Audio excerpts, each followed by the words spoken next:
we kind of had this shell game, we'd go move here and go there, and this was the plan. And as our life changed, we had to keep changing the plan. And I think one of the things that I didn't really consider was we'd bought old properties, and that's fine because we were going to knock them down and rebuild. But life changes and the world changes, thanks COVID. You're listening to Property Investor Tales, stories from the front yard. Hello and welcome to Property Investor Tales, stories from the front yard, where I get to speak to property investors from around Australia about their investing journey.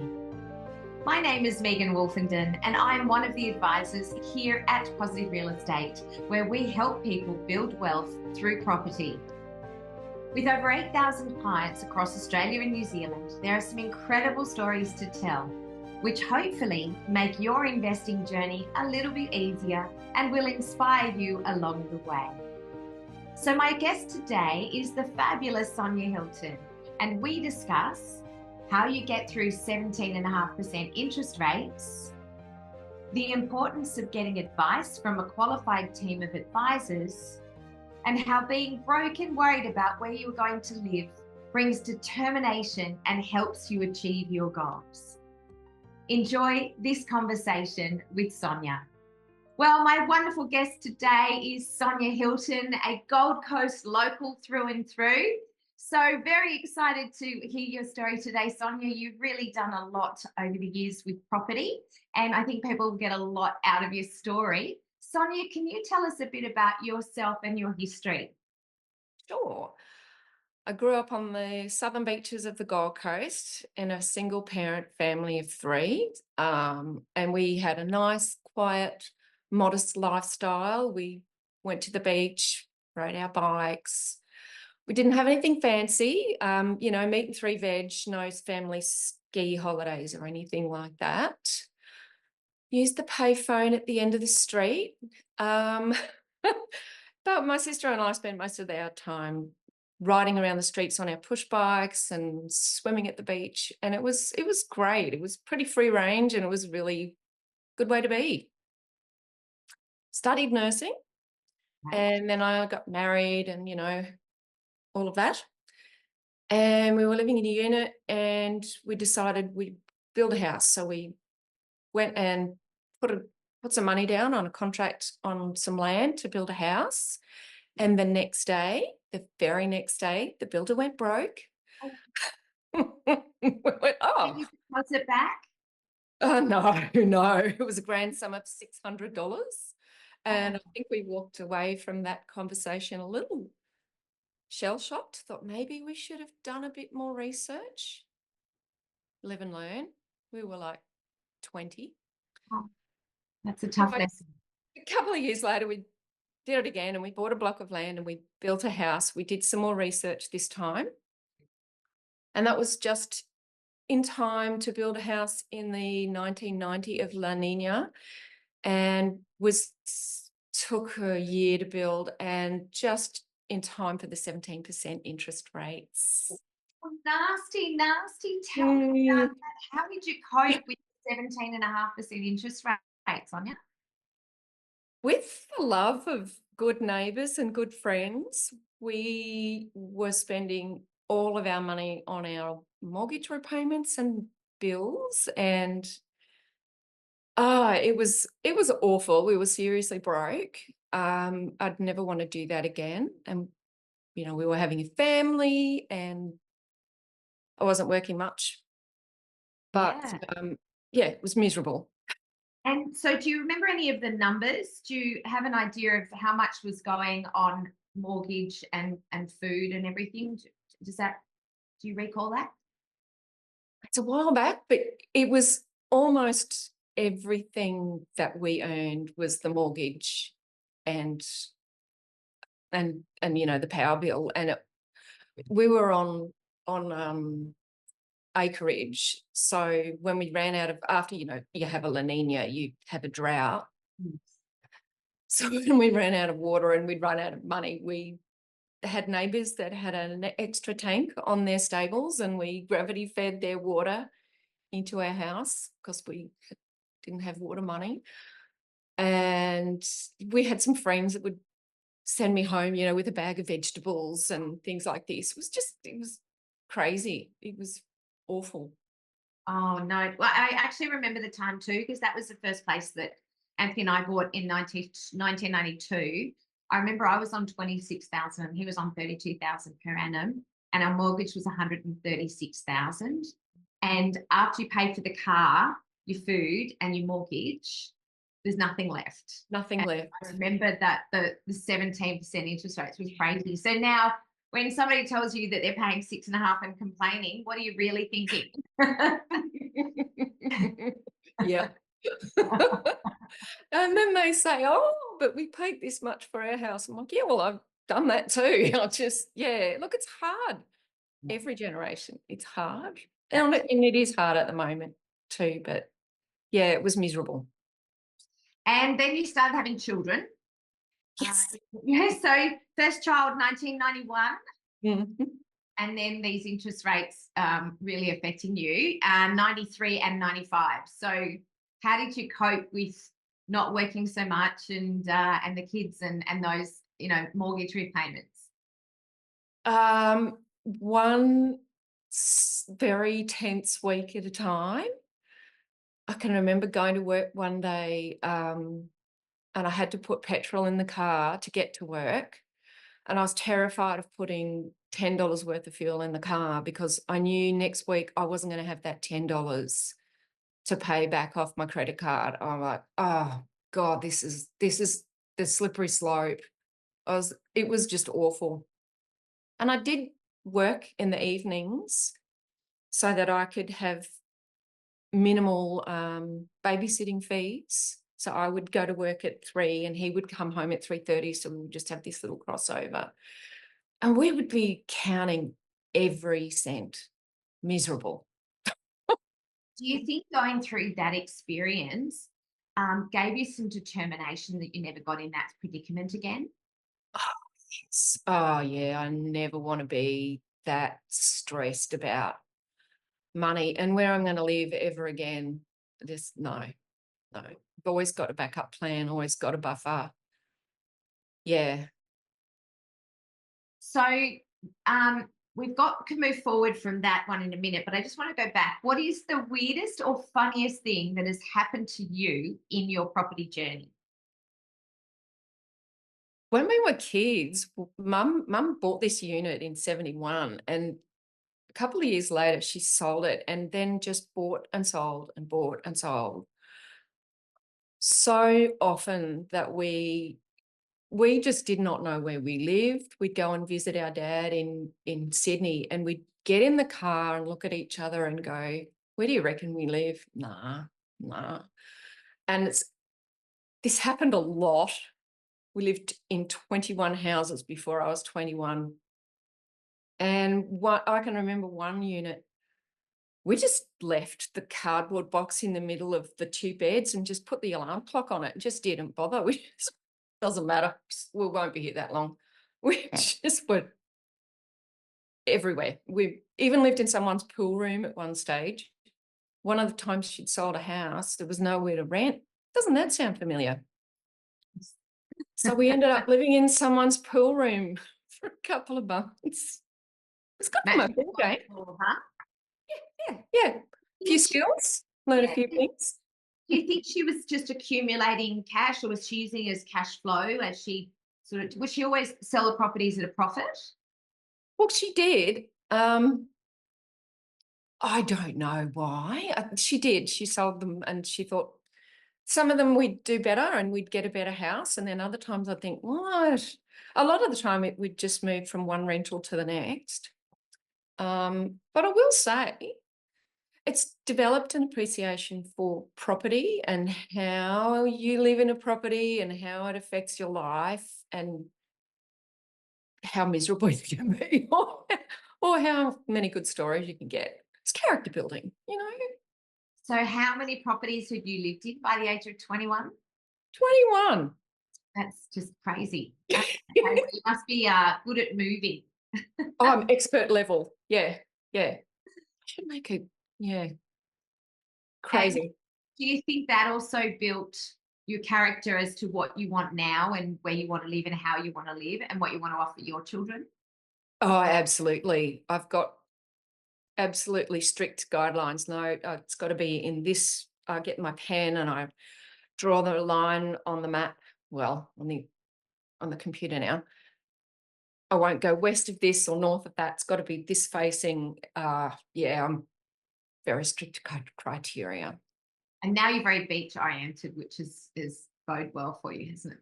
Yeah, yeah. Like being near the beach. Yeah. Yeah.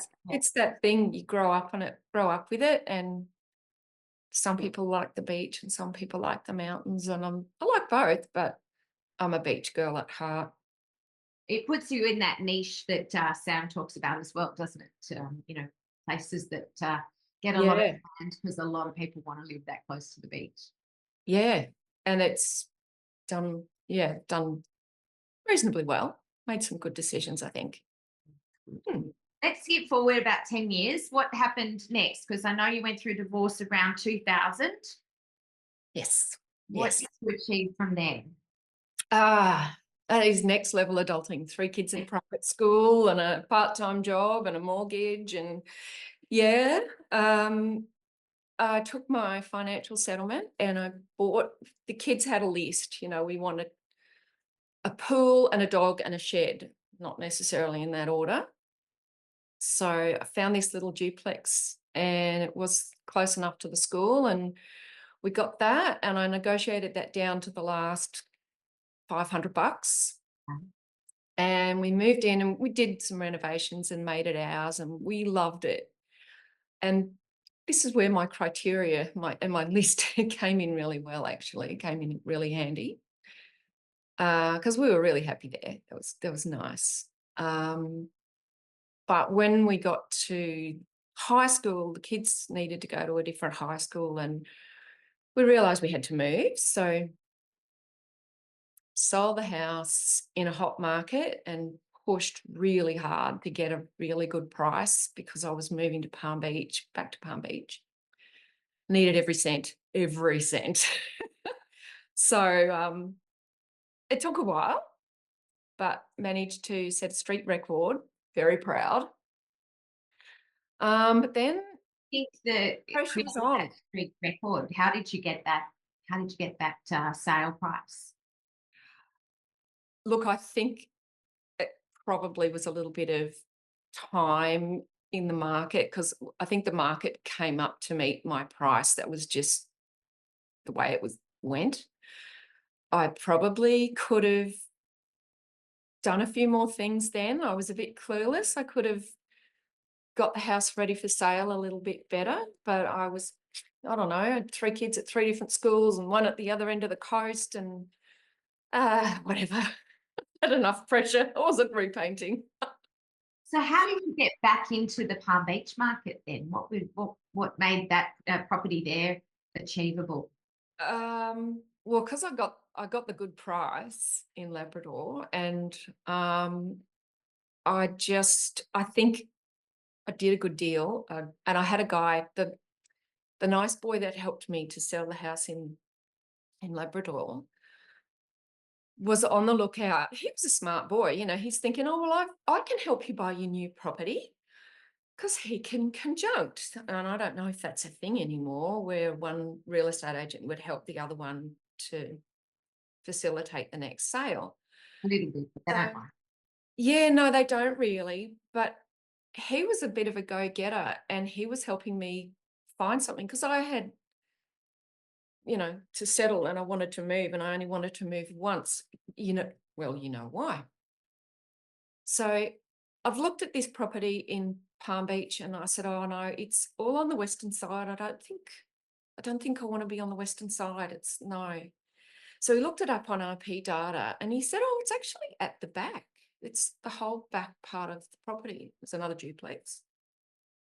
All right. Okay. Well, maybe that's a game changer. So he rings me up the next morning in the middle of a busy day at work and said, there's an inspection on that unit at 12 o'clock. I can meet you there at 11 and we'll have a look.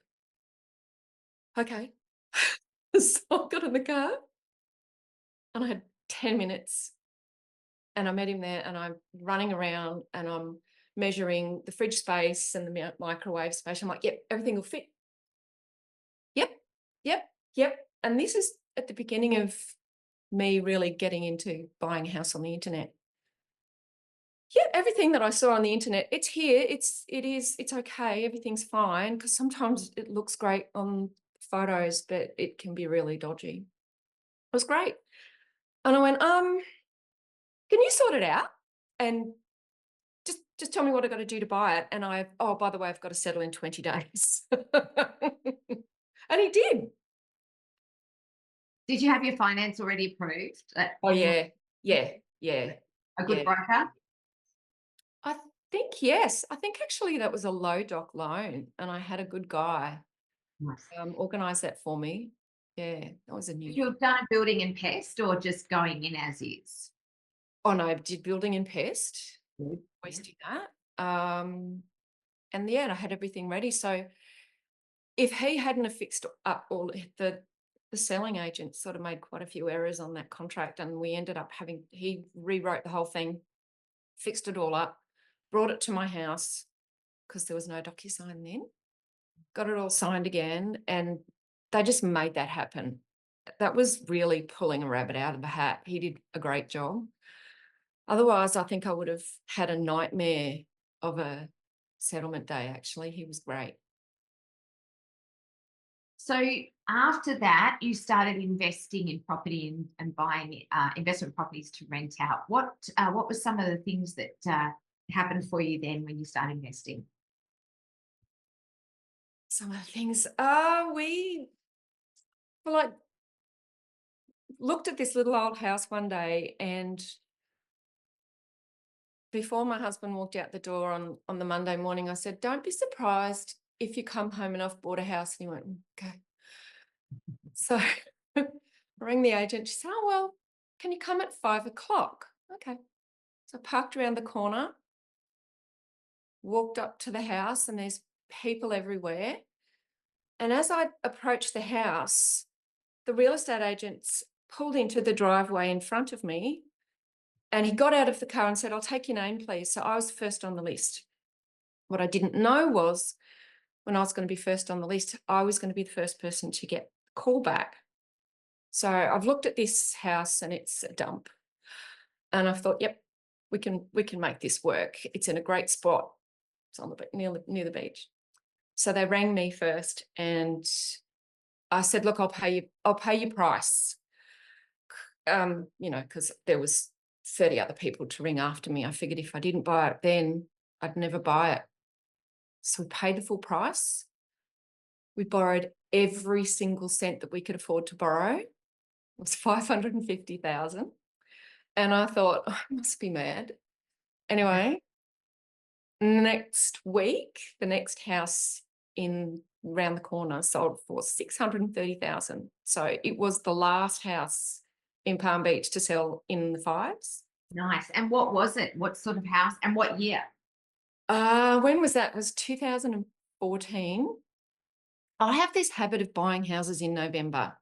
It's a bad habit. Anyway. But it works for you? Yeah, it's just the way it worked out. It just makes Close to Christmas. I've made sure that I make the settlement period longer so that everyone doesn't look at me and roll their eyes when they get the settlement and realise it's going to settle on Christmas Eve. So yeah, that was where was I bought it. So what sort of house was it on Palm Beach? Oh, that's right.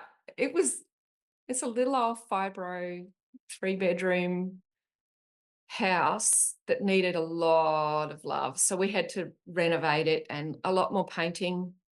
I've painted a lot. Did you do the painting by yourself? Sanded the floors. We did a lot to it. And we started with one plan. And honestly, the plan in this property's changed about 6 times, but it doesn't matter. You've still got that one? Yeah, we have. I'll come back to that one. Yes, come back to that. Yeah. Okay, and so you've kept that one, and then Mm. a year later, And a year later, we needed another house, we decided. And I had a wish list and I couldn't find anything. So I rang up a whole bunch of agents and said, these are my things. This is what I have to have. And someone rang me and said, oh, got something. Do you want to come and have a look? It's not on the market. The guy doesn't want to put up a sign. I'm like, sure. So I've walked in determined to buy this thing because it's 300 meters from the beach and it is a dump. Didn't care, didn't matter. And I said, okay, well, I'll pay your price, thinking, here I go again. I'm not really driving a hard bargain, am I? But he took it. Okay. No competition. Again, it's November. It's an extended settlement. That's fine. But it's turned out to be really renovated it again. Lots of painting. That's okay.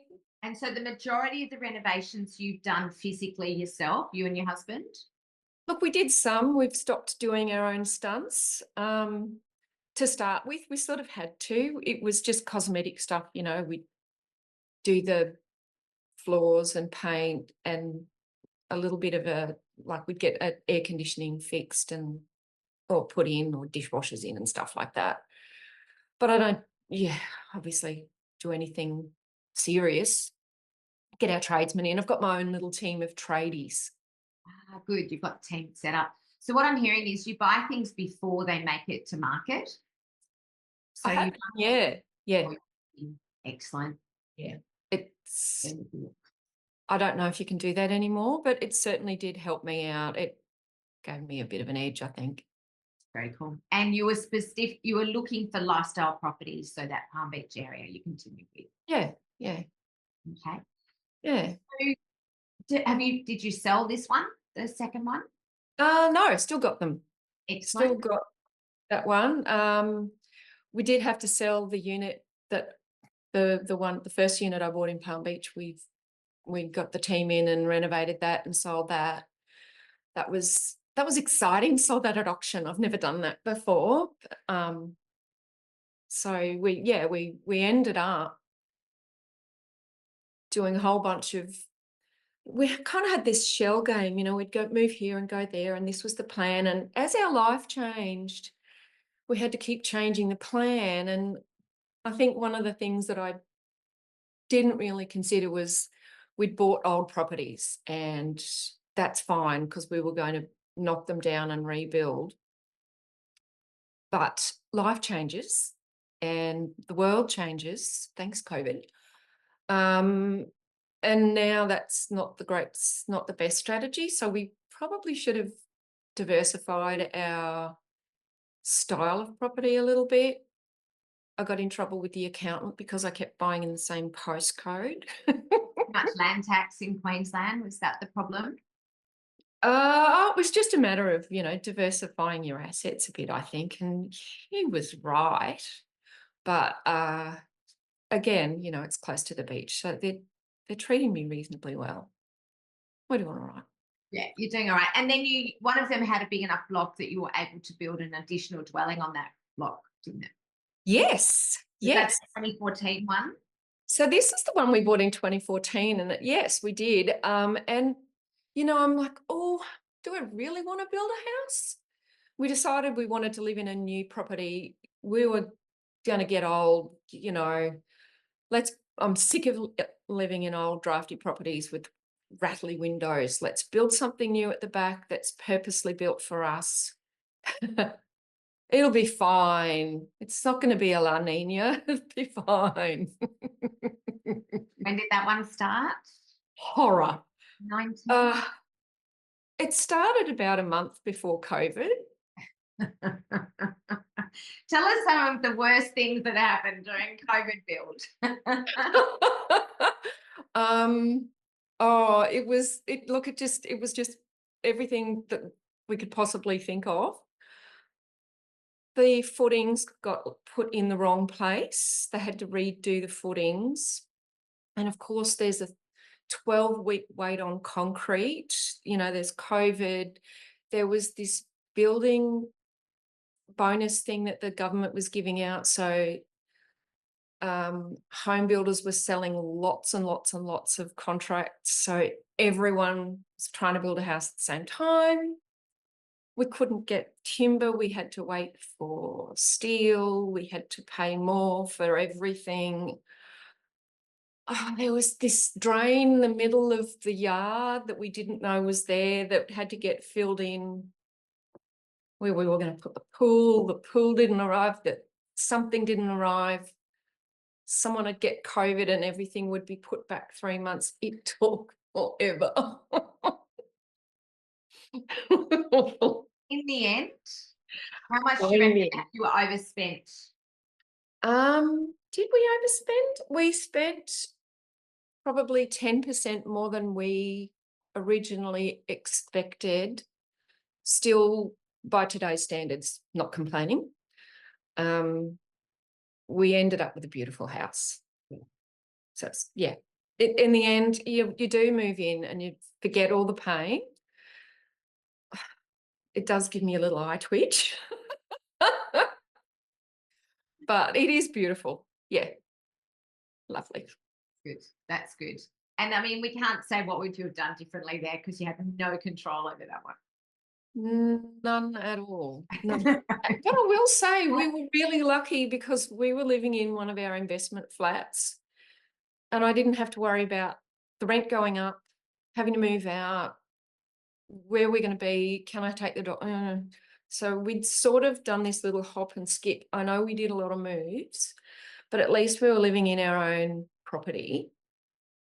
There's no rent coming in, but at least we had housing security in a time that was pretty challenging. So, you know, it could have been a lot worse. And you're a nurse, you're able to keep working too during that one. Yes, and that saved my sanity a little bit actually, because I could get out of the house. Get to keep your mind off it. Yeah, yeah. What do your family and friends think about your investment decisions? I'm kind of the go-to girl. Oh, Sonia, what do you think about this property? And sometimes my phone will be, they'll send me 30 properties. I'll go, oh, hold on. I'll do some research. So I'll do some research. And that's nice because I'll talk about property day and night until I'm blue in the face. And the best thing is all this talk about property, my son and his partner, his lovely wife, have just bought their first investment property. Very excited. You happened to be down in Sydney and check it out for them before they signed the contract, didn't you? I did. Very It's cool. really not. There's a lot to like about that development, and I was actually surprised at how nicely the flow works and everything. It's got a lot of good design principles there. It's really nice. And it's only new, so have they got a tenant yet? I don't think so.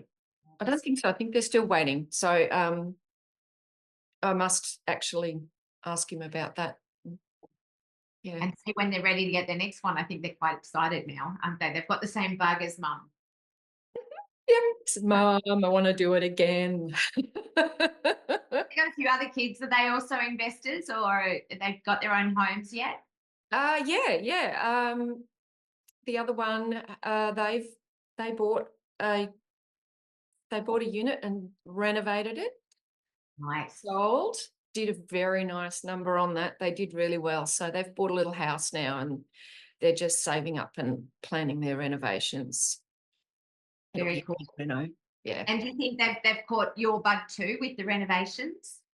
Oh, look, maybe her husband is a builder, so they were probably going to renovate. But there's a lot of design principles, I think, that we sit around and talk about it at the table and what we would do with this house and how we would change that house. So I'm sure there's a lot of stuff they absorb when you're talking about stuff like that.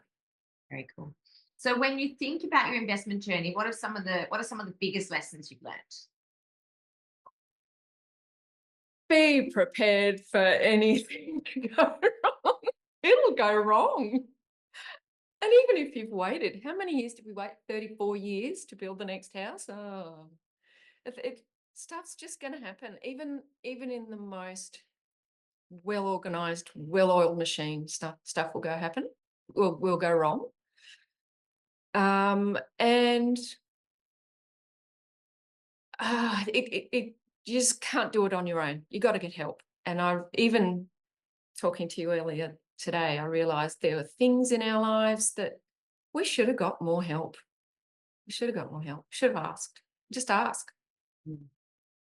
Yeah. I mean, it wasn't, like you said, there wasn't the internet, in the beginning when we were looking at property. So it's become easier to get the help and to get the answers. But we felt very isolated and didn't know what to do. And it doesn't matter. You just ask now. You put it into the Google. Yeah. And so for people that are at the beginning of their investing journey, what advice or insights would you have for them? Definitely get advice from people who've actually done it.